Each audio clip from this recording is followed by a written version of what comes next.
আসসালামু আলাইকুম। আশা করি আপনারা সবাই অনেক ভালো আছেন। আল্লাহর রহমতে আমিও অনেক ভালো আছি। আসলে সেই দিনের হাঁসের মাংসটা তো আপনাদের সাথে শেয়ার করছিলাম ওই রান্নাটা। তো ওই রান্নাটা রেজা খেয়ে সেদিন বলল অনেক ভালো হয়েছিল। তো আবার বলল যে তুমি আবার ওইভাবেই রান্না করবা। কেননা আমি হাঁসের মাংস ওইভাবে রান্না করি না। আমি হাঁসের মাংস মাখিয়ে দিয়েই বেশি রান্না করি।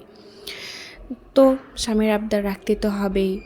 আর ওই জন্যই রান্না করা ওইভাবে হাঁসের মাংস কষিয়ে পেঁয়াজটা লাল লাল করে নিয়ে সকল মশলাগুলা দিয়ে কষিয়ে নিচ্ছিলাম। আর আমি ভাবতেছিলাম আপনাদের সাথে একটু শেয়ার করি, কেননা আমরা তেমন ঘুরতে যাই না, কোথাও যাই না যে আপনাদের সাথে শেয়ার করব। আমি প্রথম ভিডিও করতেছি, যার কারণে আমি বুঝতেই পারি না যে আমি কি ভিডিও করে আপনাদের সামনে নিয়ে আসব। তবে আপনারা যদি একটু কমেন্টে বলে যান কেমন ভিডিও করলে আপনারা পছন্দ করবেন, সেটা একটু কমেন্টে দিবেন। আর নতুন যার কারণে সবাই একটু সাপোর্ট করবেন। আর তো এই তো আমি ওর জন্য রান্না করতেছিলাম, আর ও জানেও না যে আমি হাঁসের মাংস রান্না করতেছিলাম। বাট ও বলে চলে গেছিলো, কিন্তু ও জানে না যে আমি সেই রাতেই রান্না করব। ও এসে তো অনেক খুশি, কেননা ও গেছিলো বাজারে।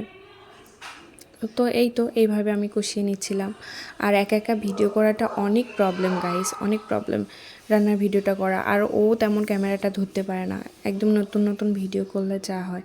যাই হোক, তো আমি ভাবলাম খুঁটিনাটির জিনিস আপনাদের সাথে শেয়ার করব, আর ভালো লাগলে অবশ্যই জানাবেন।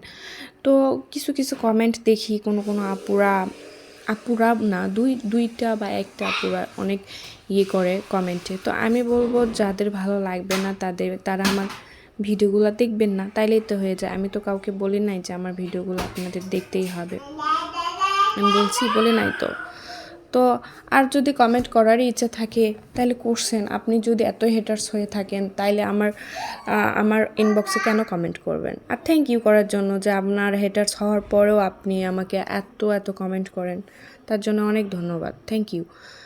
আর বিশেষ করে এইসব কমেন্টগুলো হচ্ছে যে আমি দেখছি মেয়েরাই বেশি করে ছেলেদের থেকে, কেননা মেয়েদের মনে হিংসা বেশি। এটা একদমই বাস্তব কথা। কিছু মেয়েদের খারাপ লাগলেও আমার কিছুই করার নাই, এটাই বাস্তব কথা। আমি এটা খেয়াল করে দেখছি, একজন মেয়ে 70, একজন মেয়েটাই বেশি হয়। যাই হোক, অনেকটাই কথা বলে ফেললাম। আমি এত কথা আমি ভয়েসে দিই না, কেননা এত লং টাইমও আমি দিই না। আজকে মেবি 4 মিনিটটা হয়ে গেছে। যাই হোক, অনেক কিছুই বললাম। তো এখানে আমি রান্না করতেছিলাম হাঁসের মাংসের পেঁয়াজটা দিয়ে কষিয়ে নিচ্ছিলাম। একা ভিডিও করাটা অনেক টাফ হয়ে যাচ্ছিলো। তো এভাবে বেশি করে কষিয়ে নিচ্ছিলাম। আর এরপরে আমি দিয়ে দিলাম হচ্ছে যে আলু আর রসুন, কেননা ওইবার আলু আর রসুন দিতে অনেক দেরি হয়ে গিয়েছিলো, অনেকবার করে কষানো হয়েছে। পরের বার আমি দিয়ে দিলাম হাঁসের মাংস। তো এইভাবে কষিয়ে নিয়ে রান্না করতেছিলাম। মায়ের বাড়ি রান্না করা হয় নাই, যার কারণে শ্বশুরবাড়িতে এসে রান্না করা। আসলে আমি তো শ্বশুরবাড়িতে থাকি না, কেন থাকি না এটাও একদিন আপনাদের সাথে ক্লিয়ার করব। আর এখানে আমি হাঁসের মাংসটা কষিয়ে নিচ্ছিলাম। আর আমি প্রথমেই বলছি আমি একটু পানিটা অ্যাড করি 2বার বা 3বার করে, কেননা আমার সিদ্ধ মাংসটা অনেক ভালো লাগে। যার কারণে এই তো হাঁসের মাংস কষানোর পর আমি দিয়ে দিলাম পানিটা একটু বেশি করেই দিই, কেননা আমি ভালো করে না কষালে আমার ভালো লাগে না খেতে, আমার বাড়ির যে কারোরই ভালো লাগে না।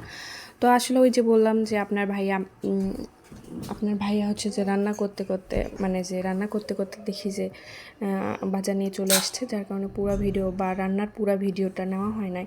কিন্তু সেদিনের মতনই কালা ভুনাটাই হয়েছিল, বাট একটু কালারটা কম আসছিলো, বাট ওইরকমই হয়েছিল। বাজার আসার কারণে আমি পরের ভিডিওটা নিতে পারি নাই, যার কারণে আপনাদের লাস্টে দেখানো হয় নাই। তো এই তো আমার রান্নার ভিডিও। তো আপনারা সবাই ভালো থাকবেন আর আমাদের জন্য দোয়া করবেন।